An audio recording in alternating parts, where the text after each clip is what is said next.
Em 1895, um psiquiatra francês chamado Gustave Le Bon publicou um livro que mudou a forma como entendemos o comportamento humano.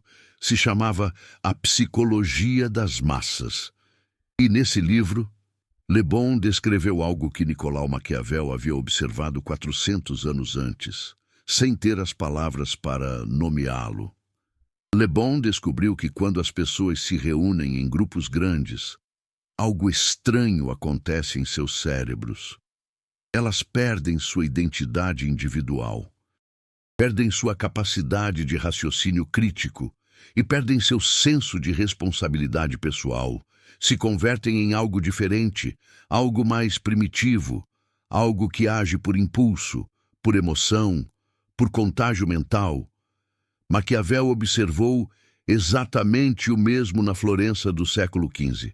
Viu como as pessoas fracas, as que não tinham a coragem para agir sozinhas, sempre buscavam a proteção do grupo. Viu como os covardes individuais se convertiam em tiranos coletivos. E viu como os verdadeiramente fortes, os que tinham convicção real, sempre caminhavam sozinhos. Se você está assistindo a este vídeo até este ponto, provavelmente já sabe disso. Provavelmente já sentiu a diferença entre enfrentar o mundo sozinho e se perder na massa. Provavelmente já notou que as pessoas que mais te atacam nunca o fazem cara a cara. Sempre vêm em bando. Sempre precisam do respaldo do grupo para encontrar sua voz. É como os leões que atacam em grupo, nunca um leão só. Hoje eu vou te mostrar exatamente por que isso acontece. Vou revelar a psicologia e a neurociência por trás desse fenômeno. E vou te ensinar como usar esse conhecimento para se proteger dos ataques coletivos e para cultivar a fortaleza que te permite caminhar sozinho quando necessário. Mas primeiro, você precisa entender algo fundamental que a maioria das pessoas jamais compreende.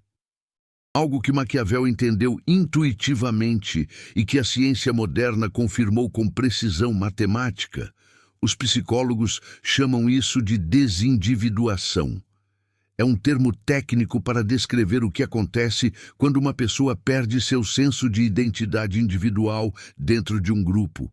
Quando isso ocorre, as inibições normais desaparecem, os freios morais se desativam, e comportamentos que jamais considerariam em solitário se tornam não só possíveis, mas atraentes.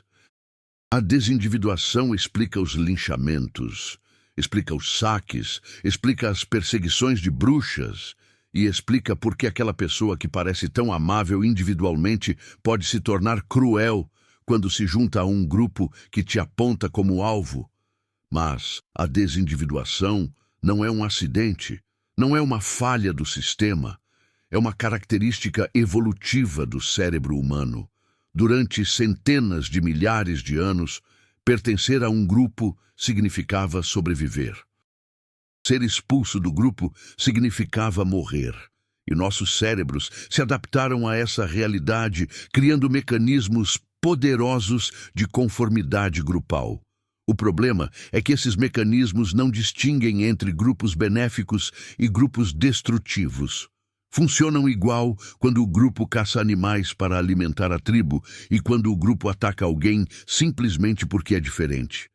É como um sistema de alarme que dispara tanto para um incêndio quanto para um fósforo aceso. Há um fenômeno que os pesquisadores chamam de difusão de responsabilidade. Funciona assim.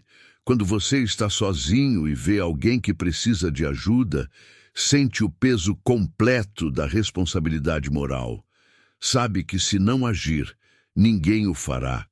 Mas quando você está em um grupo, essa responsabilidade se dilui. Seu cérebro automaticamente calcula que há outras pessoas que poderiam agir, e isso reduz sua sensação de obrigação pessoal. O mesmo acontece com a culpa. Se você ataca alguém enquanto está sozinho, toda a culpa recai sobre você, mas se ataca alguém como parte de um grupo, seu cérebro divide essa culpa entre todos os participantes. De repente, sua porção de responsabilidade parece insignificante. Todos os demais estavam fazendo. Por que deveria eu ser diferente? Essa é a armadilha psicológica que permite que pessoas normais, pessoas que se consideram boas e morais, participem em atos de crueldade coletiva. Não é que se tornem más, é que seus cérebros estão mentindo sobre o peso moral de suas ações. Maquiavel viu isso claramente nas políticas de seu tempo. Viu como os Médici foram expulsos de Florença não por um líder audaz, mas por uma turba incitada por Savonarola. Viu como as decisões mais covardes sempre se tomavam em comitê, onde ninguém tinha que assumir responsabilidade individual. E viu como os homens verdadeiramente poderosos eram aqueles que podiam agir sozinhos, que podiam tomar decisões sem precisar da aprovação ou da proteção do grupo. Em 2022, um estudo publicado na revista Nature Human Behavior confirmou algo que Maquiavel intuiu há 500 anos. Os pesquisadores descobriram que o córtex pré-frontal ventromedial, a região do cérebro responsável pela tomada de decisões independente, mostra padrões de atividade completamente diferentes quando as pessoas agem sozinhas versus quando agem em grupo. Quando você age sozinho, seu córtex pré-frontal está altamente ativo.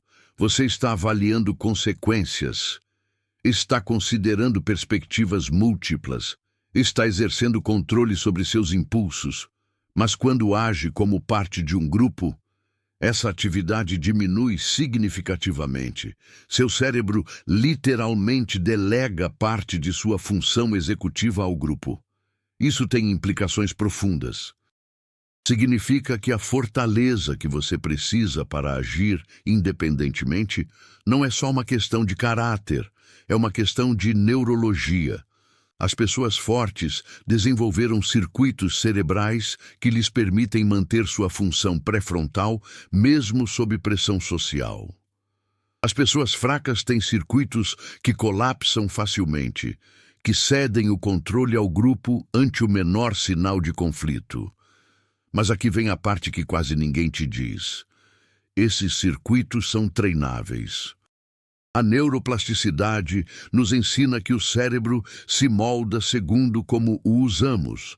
Cada vez que você toma uma decisão independente sob pressão, fortalece os circuitos da autonomia. Cada vez que cede ao grupo por comodidade, enfraquece esses mesmos circuitos. Há outro fenômeno que você precisa entender. Os psicólogos chamam isso de síndrome do balde de caranguejos, inspirado no comportamento dos caranguejos em um balde. Quando você põe vários caranguejos em um balde, nenhum consegue escapar. Não porque o balde seja demasiado alto, mas porque cada vez que um caranguejo tenta trepar, os outros o puxam para baixo. Os humanos fazemos exatamente o mesmo.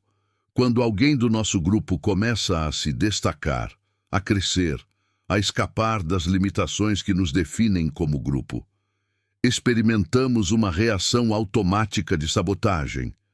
Não é necessariamente consciente. Não é necessariamente maliciosa em sua intenção, mas é devastadoramente efetiva em seus resultados. O psicólogo Abraham Tesser desenvolveu o que chamou de teoria da manutenção da autoestima. Descobriu-se que quando alguém próximo a nós tem sucesso em uma área que valorizamos, nos sentimos ameaçados. Nosso cérebro interpreta o sucesso alheio como evidência do nosso fracasso relativo e respondemos de maneiras planejadas para minimizar essa ameaça, seja menosprezando as conquistas alheias, nos distanciando ou diretamente sabotando o progresso do outro. Isso explica por que seus piores inimigos geralmente vêm do seu círculo íntimo. não de desconhecidos que não têm razão para se importar com o que você faz, mas de amigos, familiares, colegas, pessoas que se sentem ameaçadas pelo seu crescimento, justamente por estarem perto o suficiente para se comparar a você. A psicologia social tem documentado isso exaustivamente, através da teoria da identidade social.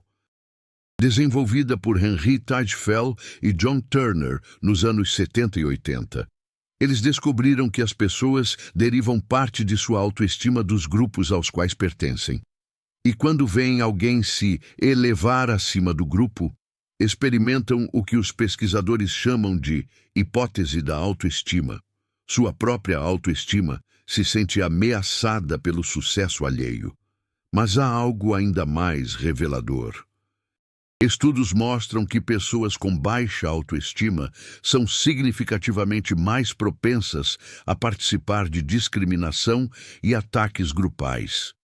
Elas precisam derrubar os outros para se sentirem melhor consigo mesmas. Os grupos lhes oferecem uma forma de fazer isso sem assumir responsabilidade individual. Um estudo de 2024, realizado com mais de 1.200 participantes em Israel, Alemanha e Nova Zelândia, descobriu que pessoas com estilos de apego ansioso, aquelas que constantemente buscam validação externa, percebem ter menos poder pessoal e, para compensar essa falta de poder, recorrem a estratégias grupais de ataque e sabotagem. É como a síndrome do balde de caranguejos, sabe? Um puxando o outro para baixo para ninguém sair. Carol Dweck, a psicóloga de Stanford famosa por sua pesquisa sobre mentalidade fixa versus mentalidade de crescimento, descobriu algo crucial. Pessoas com mentalidade fixa acreditam que suas qualidades são imutáveis. E quando veem outros terem sucesso, interpretam esse sucesso como evidência de sua própria inferioridade permanente. Por isso reagem atacando, menosprezando, formando coalizões contra quem se destaca. É tipo, se eu não consigo, ninguém pode. Os australianos têm um termo para isso. Chamam de síndrome da papoula alta. É a tendência cultural de cortar aqueles que crescem demais, de nivelar por baixo em vez de se inspirar.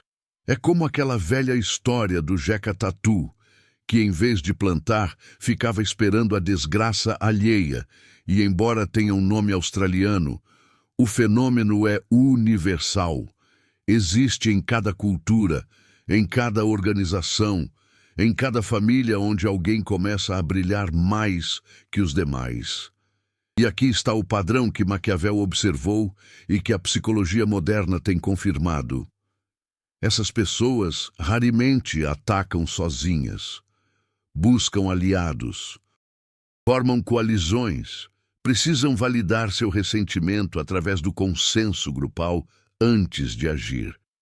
É como aqueles políticos que precisam de uma CPI para justificar a própria incompetência. Porque atacar sozinho requer coragem, requer estar disposto a assumir toda a responsabilidade por seus atos. Requer enfrentar as consequências sem ter ninguém atrás de quem se esconder. E as pessoas fracas não têm essa coragem. O que têm é ressentimento. E o ressentimento sempre busca companhia.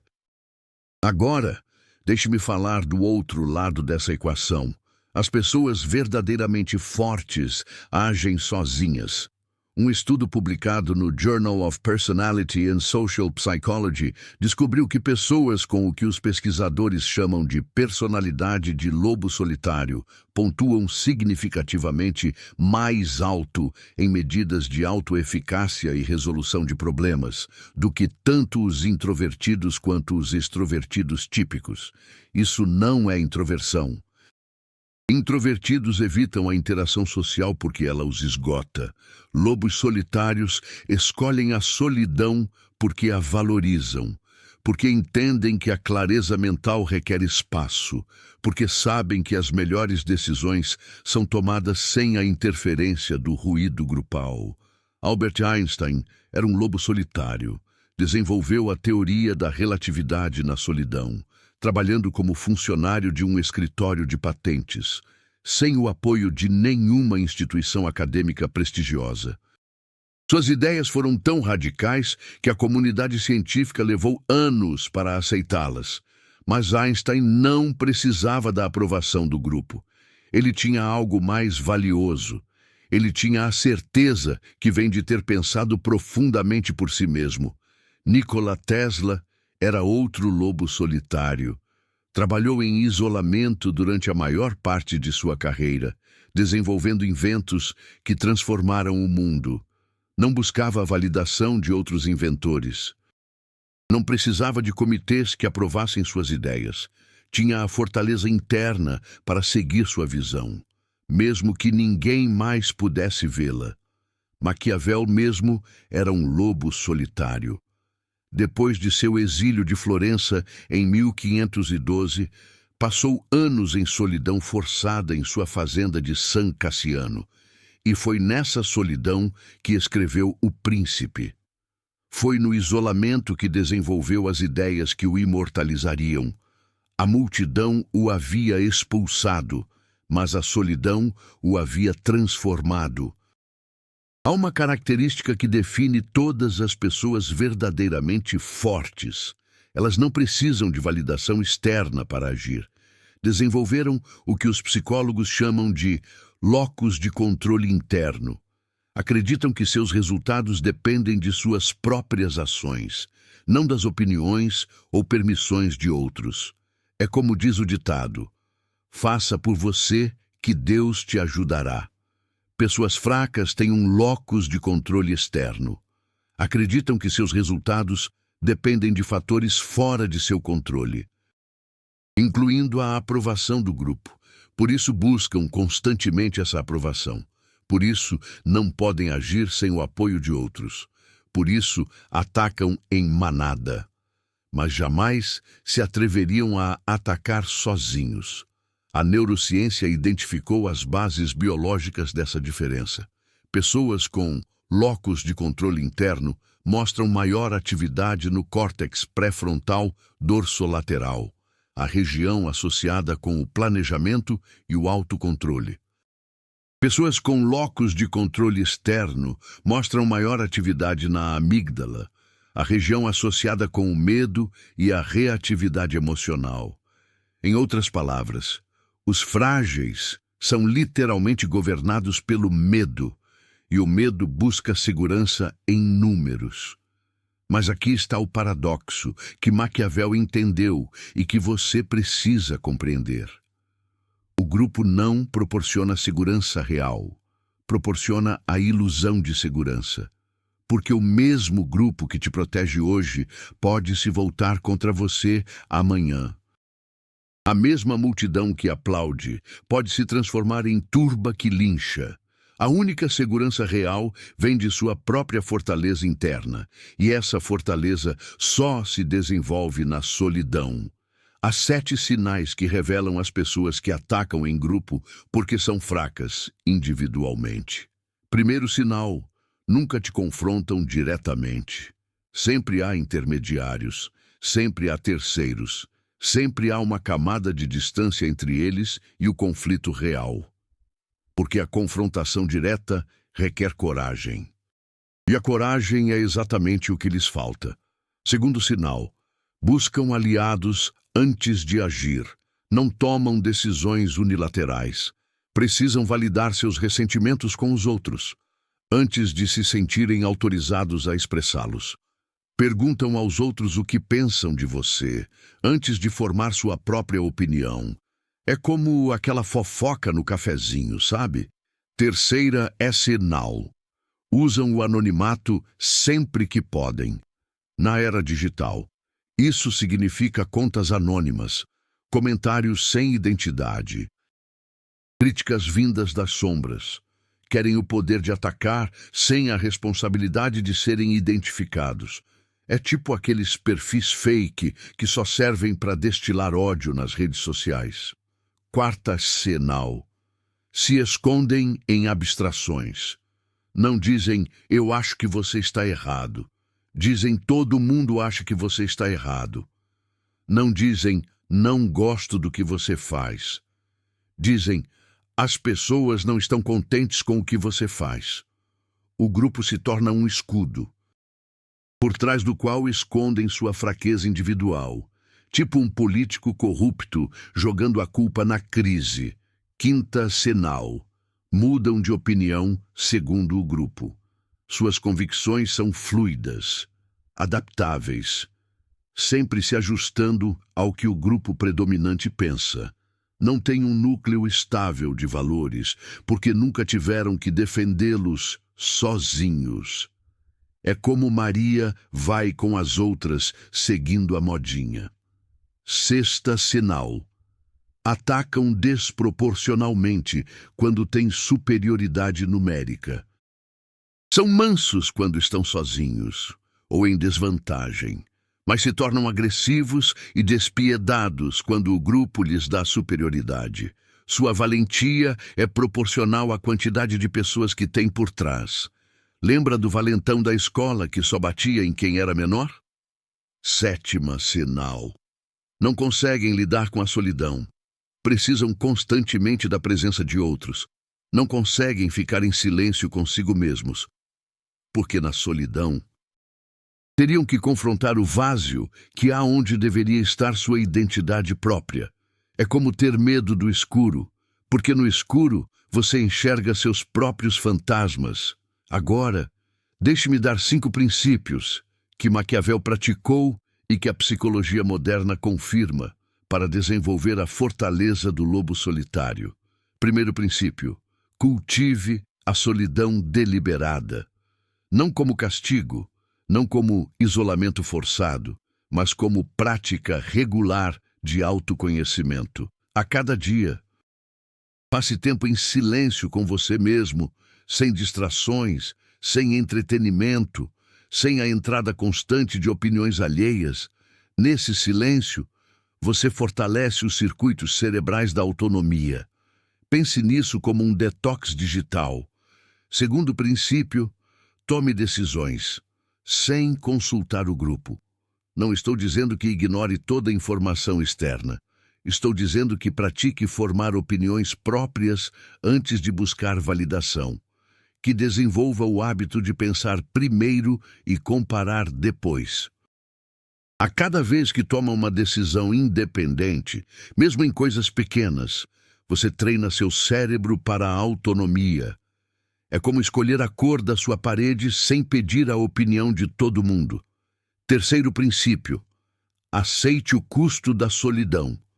As pessoas fortes, frequentemente, têm círculos sociais menores. Não porque não consigam fazer amigos, mas porque não estão dispostas a pagar o preço da conformidade que a pertinência grupal exige. Aceite que caminhar sozinho significa, às vezes, caminhar sem aplausos, e entenda que esse silêncio é preferível ao ruído de uma multidão que te arrasta para baixo. Lembre-se do Zeca Pagodinho. Deixa o povo falar, se paga as minhas contas. Quarto princípio: desenvolva imunidade à pressão social. Isso requer exposição gradual. Comece com pequenas discrepâncias. Expresse opiniões impopulares em contextos de baixo risco. Acostume seu sistema nervoso ao desconforto de estar em desacordo. Com o tempo, o que antes te causava ansiedade se tornará algo manejável, até energizante.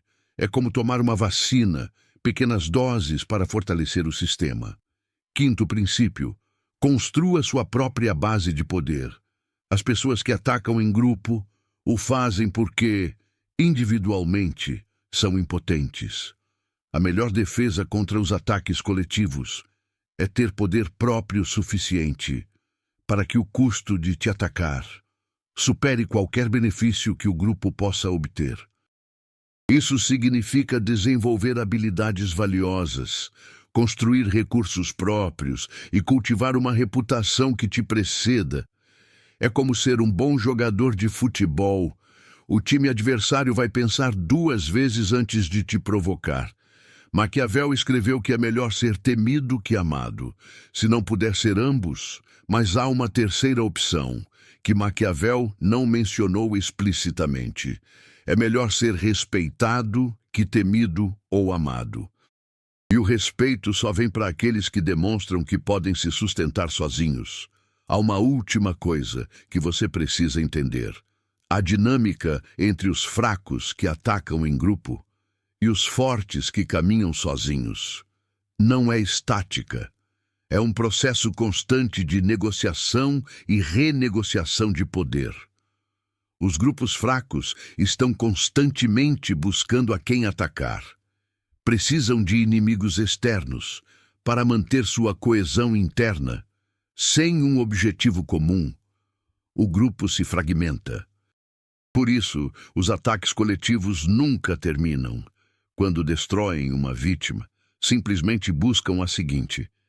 É como um cardume de piranhas famintas. Mas os lobos solitários têm uma vantagem fundamental. Não dependem do grupo para sua identidade. Não precisam de inimigos para saber quem são. Podem simplesmente existir, criar, construir, sem a necessidade constante de validação ou conflito. Esta é a liberdade que Maquiavel descreveu, mas que poucos compreendem. A liberdade de não precisar de ninguém, não no sentido de isolamento total, mas no sentido de não depender emocionalmente do grupo, para o seu senso de valor. É como ser dono do seu próprio nariz. As pessoas verdadeiramente poderosas podem participar em grupos quando é estrategicamente vantajoso. Podem colaborar quando os benefícios são mútuos. Podem até liderar grupos quando a situação o requer. Mas nunca perdem seu núcleo de autonomia. Nunca cedem sua capacidade de agir independentemente. Nunca permitem que o grupo defina quem são. Esta é a diferença fundamental entre os fracos e os fortes. Os fracos precisam do grupo. Os fortes escolhem o grupo. E essa diferença muda tudo. Maquiavel observou esta dinâmica nas cortes da Itália. Viu como os cortesãos fracos sempre se agrupavam em facções, buscando segurança em números, e viu como os verdadeiramente poderosos, os Médici, os Borgia, os Sforza, podiam agir sozinhos quando a situação o demandava. Não é coincidência que os nomes que recordamos da história são quase sempre indivíduos, não comitês. Alexandre, o Grande, não o exército macedônio. Júlio César, não o Senado romano. Napoleão, não o diretório. Os grupos podem executar, mas só os indivíduos podem liderar. E aqui está a ironia final. Os grupos que atacam os indivíduos fortes quase sempre perdem a longo prazo. Podem ganhar batalhas temporais. Podem infligir dano no curto prazo. Mas os indivíduos fortes têm algo que os grupos não têm. Têm visão de longo prazo, têm paciência estratégica, têm a capacidade de esperar até que o grupo se fragmente, como, inevitavelmente, todos os grupos fazem. Porque os grupos se mantêm unidos por emoções compartilhadas, não por princípios compartilhados. E as emoções são voláteis. O ressentimento que hoje os une contra você, amanhã os dividirá entre eles. A inveja que hoje dirigem para você, amanhã a dirigirão para algum de seus próprios membros. O lobo solitário não tem que derrotar o grupo, só tem que sobrevivê-lo, só tem que manter sua integridade, enquanto o grupo se autodestrói. E a história demonstra que isto acontece uma e outra vez. Maquiavel sobreviveu à turba que o exilou. Sobreviveu à tortura. É como diz o ditado, eles que lutem. Ele sobreviveu à rejeição de seus contemporâneos e hoje, 500 anos depois, Seu nome é sinônimo de agudeza política, enquanto os nomes daqueles que o perseguiram foram esquecidos pela história. Se você chegou até este ponto do vídeo, provavelmente se identifica com isso. Provavelmente já experimentou os ataques do grupo. Provavelmente já sentiu a pressão para se conformar e provavelmente já teve momentos de clareza, onde entendeu que sua fortaleza não vem do grupo, mas de você mesmo. Meu desafio para você é simples. Da próxima vez que sentir a pressão de se unir a uma manada, da próxima vez que vir um grupo atacando um indivíduo, faça a si mesmo uma pergunta: eu teria a coragem de fazer isso sozinho? Se a resposta for não, então você sabe que está do lado dos frágeis e sabe que precisa trabalhar em sua própria fortaleza antes de poder reivindicar a liberdade do lobo solitário. Não estou pedindo que se isole do mundo. Estou pedindo que cultive a capacidade de existir independentemente dele. Não estou pedindo que rejeite toda colaboração. Estou pedindo que nunca perca a capacidade de caminhar sozinho quando a situação demandar. Esta é a lição que Maquiavel ensinou há 500 anos. Esta é a lição que a psicologia moderna confirmou com dados empíricos. E esta é a lição que pode transformar sua relação com o poder, com os grupos e com você mesmo. Os fracos atacam em grupo, porque não tem outra opção. Os fortes caminham sozinhos, porque desenvolveram a capacidade de fazê-lo. A pergunta é simples: em qual categoria você quer estar? Maquiavel já sabia a resposta. Agora, você também sabe. Da próxima vez que enfrentar um grupo hostil, lembre-se disto: a força deles é uma ilusão, a unidade deles é temporária. O poder deles depende de manter você assustado. Mas se puder manter seu centro, se puder lembrar quem você é, independentemente do que eles digam, então o poder deles sobre você se desvanece. Porque, no final, a única pessoa que pode definir você é você mesmo. E essa é uma fortaleza que nenhum grupo pode tirar. Agora, quero ouvir sua perspectiva. Já experimentou ataques grupais? Já notou como as pessoas fracas sempre buscam aliados antes de confrontá-lo? Deixe seus pensamentos nos comentários. Leio cada um e respondo aos que posso nas primeiras horas. Se este conteúdo te deu clareza, considere apoiar o canal através do Valeu Demais. Cada contribuição me permite seguir investigando estas conexões entre a psicologia moderna e a sabedoria ancestral. Maquiavel observou que os fracos atacam em grupo e os fortes caminham sozinhos. A ciência moderna confirmou por que isso acontece. E agora, você tem as ferramentas para escolher de que lado quer estar. O lobo solitário não está sozinho porque ninguém o quer. Está sozinho porque aprendeu que sua própria companhia é suficiente. E essa é a forma mais profunda de poder que existe.